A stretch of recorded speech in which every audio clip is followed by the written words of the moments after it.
Tá aí o Rodinei. O Léo Pereira, é até interessante isso. Teve uns caras aí, você queria que o Léo Pereira fosse vendido. Quando se falou que poderia ter uma proposta da Arábia Saudita para o Léo Pereira, e ele vinha jogando muito mal, eu falei, vende. Se é para jogar isso, vende. Aí o Léo Pereira agora mudou. Dizem que ele está agora apaixonado e tudo. Não sei se isso influenciou no seu estilo de vida, se ele está acordando mais cedo, se ele está treinando mais feliz. Aí eu não tenho a menor ideia, sabe? Mas ele está jogando bem. Às vezes o amor faz bem, né? Uma companheira faz bem, sabe? Amigos de verdade podem fazer bem também. Parças acho que não fazem muito bem, não, sabe? Acho passa, né? Então, a gente elogia o cara. Tá jogando muito bem. Que legal. Que bom, né? Que seja sempre assim. Agora, se for para jogar o que estava jogando antes, como na final do Campeonato Carioca do ano retrasado, que ele entrou e fez aquela pataquada no primeiro gol do Fluminense, vocês vão lembrar desse lance? Depois o Arão fez uma outra pataquada e voltou naquele walking futebol, né? Que o juiz passou correndo por ele. Lembra disso? Sim. A imagem é marcante. O Arão trotando, o árbitro acompanhando a jogada do Fluminense, ele passa pelo Arão. O árbitro era mais veloz que o Arão. Né? Uma disposição incomum para disputar aquela partida. Aí o Fluminense faz 2-0 e ali ganha o título praticamente. Para jogar aquilo, então vende. É lógico. Não tem que ficar. Agora, se for para o Léo Pereira jogar o que ele tem jogado, que ele é bom zagueiro, fica. É evidente. É simples assim. Agora, é muito fácil tirar do contexto. Você criticou quando estava ruim. E é assim que funciona, gente. Jogar mal é criticado, jogar bem é elogiado. Se empenha é elogiado, se você não se empenha, você é criticado em qualquer atividade humana. Não dá para você pegar o contexto de 2024 e falar do que aconteceu em 2022. São coisas diferentes, né? O pessoal fala, Mauro, o pessoal fala muito aí, que às vezes, você pega no pé do Gabriel, isso tudo. Mesma coisa, se o Gabriel voltar a jogar o que jogava em 2019, 2020, você talvez seja o primeiro que fale, cara, tem que renovar, o cara tá muito bem, né? Mas é um momento que tem que ser analisado, né? O Gabriel não tá jogando nada há quanto tempo, gente? Como é que alguém consegue elogiar o Gabriel pelas atuações? Não tem como, gente. É uma pena, mas é a realidade. Ninguém tá ganhando nada aqui falando que o Gabriel tá jogando mal, apenas falando a verdade.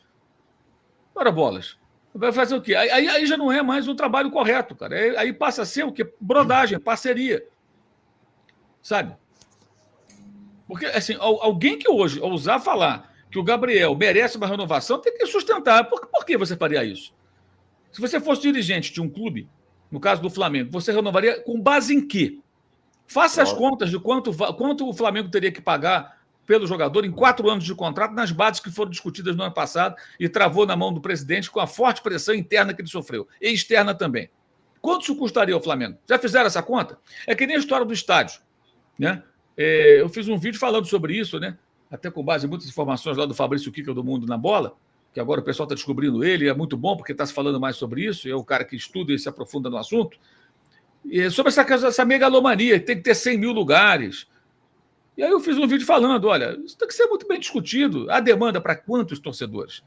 Em grandes jogos, você vai ter 100 mil, 200 mil. Cara, uma final de Libertadores, se o Flamengo pudesse vender 1 milhão de ingressos, certamente venderia 1 milhão de ingressos. Só que não existe estádio para 1 milhão de pessoas, que se fosse possível também, não teria sentido ter um estádio de 1 milhão de pessoas para você, uma vez na vida, encher esse estádio. O Flamengo coloca, em média, 55 mil pessoas no Maracanã, que tem uma capacidade real de 60, 60 e poucos mil, né? Porque tem que isolar a cadeira para torcida visitante e tal. Nunca tem os 78 mil, aquilo é uma fantasia, não existe essa capacidade na prática. Mas se o Flamengo tiver um estádio para 75 mil, como o Rodrigo Matos publicou no UOL, que seria a intenção do clube nesse momento, que seja 80, eu acho que é um número muito razoável. E 100 mil significa o quê? Se a média de público for 70 mil, você vai ter 30 mil lugares em média sobrando por jogo. É muita coisa. Em 10 jogos são 300 mil ingressos não vendidos. Em 20 jogos são 600 mil ingressos não vendidos. Em 30 jogos são 900 mil. Se o time jogar 35 partidas em casa, tiver essa média, ele deixa de vender 1 milhão de ingressos.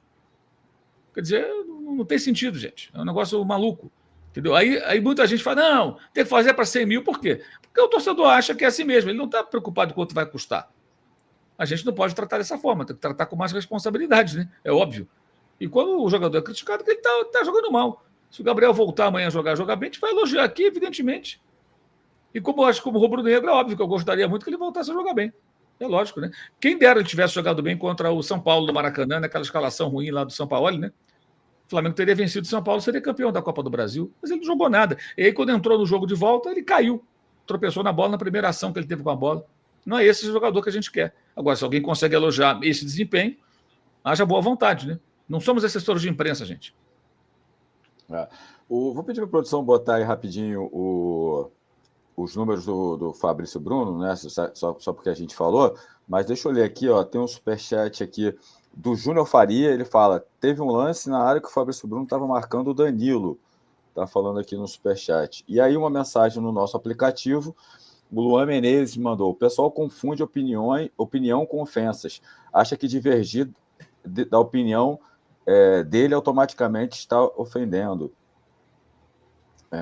Enfim, a gente já falou, cara, discordar faz parte, é normal. Só precisa de respeito, né? Eu acho que é a única Alan, coisa. Só queria deixar claro para algumas pessoas aí no chat que em janeiro, quando houve a renovação do contrato do Fabrício Bruno, eu falei exatamente as mesmas coisas. Eu escrevi e também falei na live, porque normalmente quando eu escrevo, se eu estiver na live, as pessoas me perguntam sobre a coluna e tal. Eu falei exatamente as mesmas coisas que eu falei sobre as virtudes, os defeitos do Fabrício Bruno, sobre muitas vezes ele consertar os erros que ele resolve. Então não é uma opinião que eu inventei aqui hoje para agradar o Mauro, como muita gente está falando. Em janeiro eu escrevi sobre isso, né? Então, assim, só para deixar isso bem claro, porque realmente assim, tem uns comentários que, enfim, vai lá. Não, por vontade. Tem um superchat aqui, superchat do Cristiano Oliveira.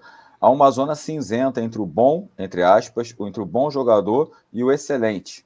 Fabrício Bruno tem falhas. Saltos de pressão, 1 contra 1, leitura periférica. Tô com o Mauro nessa. Tá aí o superchat do Cristiano, né, que falou aqui. Só ler aí rapidinho, o Fabrício Bruno, os números dele, ó.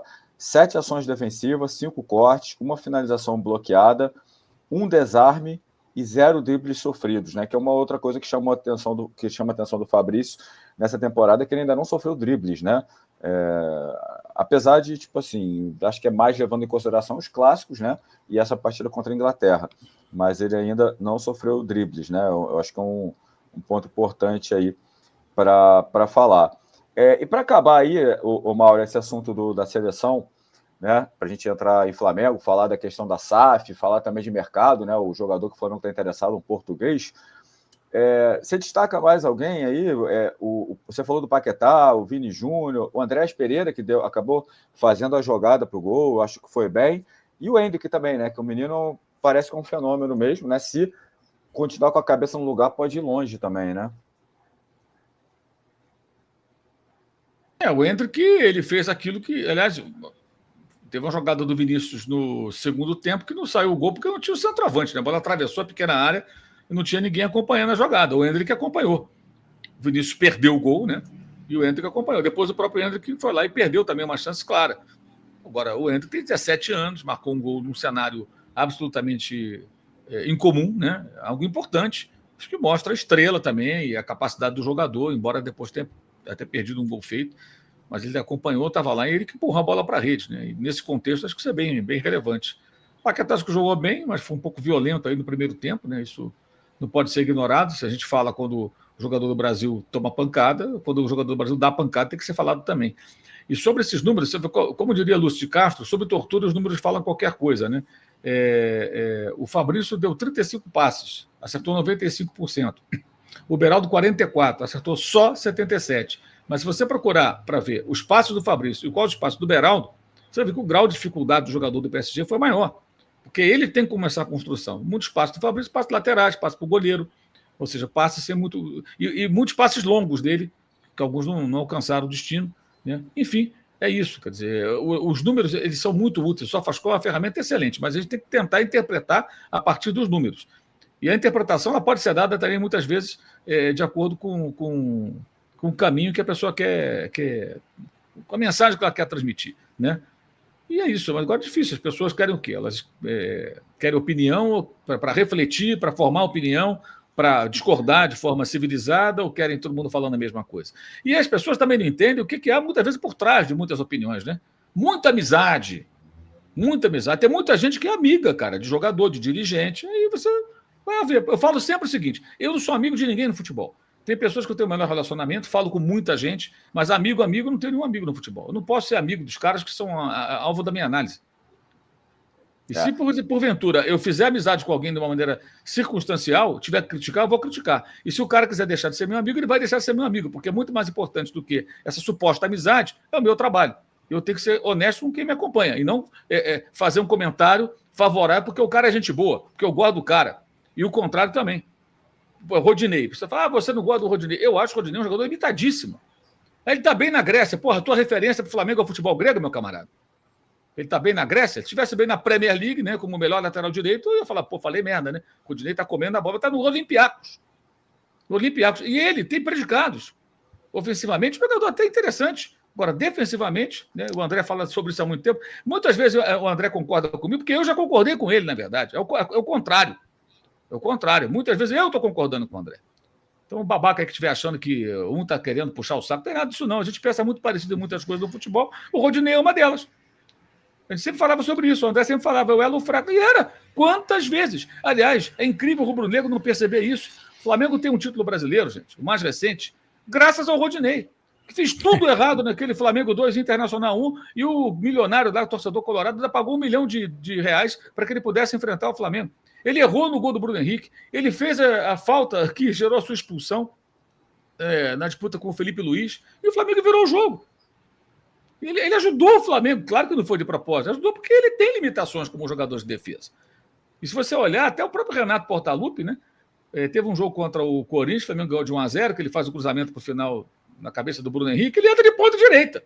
Quando ele entra para jogar um pedaço do jogo para jogar ali, ele até vai bem. É forte, ele não é mal cruzando. Agora, defensivamente, a lembrança que eu tenho mais recente do Rodinei do Flamengo é Flamengo e Corinthians. Flamengo um tempão sem perder para o Corinthians, perde com o time reserva, misto, na verdade, de 1-0 em Itaquera, porque o Rodinei fez um gol contra e não tinha ninguém perto dele. Rigorosamente ninguém. A bola foi cruzada, ele sozinho com a bola, ele pimba, botou para o próprio gol. 1-0 Corinthians, o Flamengo perdeu ali uma longa sequência de vitórias em Itaquera e de invencibilidade contra esse adversário. Por quê? Porque ele tem limitações. Agora, ele também tem as suas virtudes. Agora, é o lateral dos sonhos do Flamengo? Claro que não. Nem ele nem o Isla foi.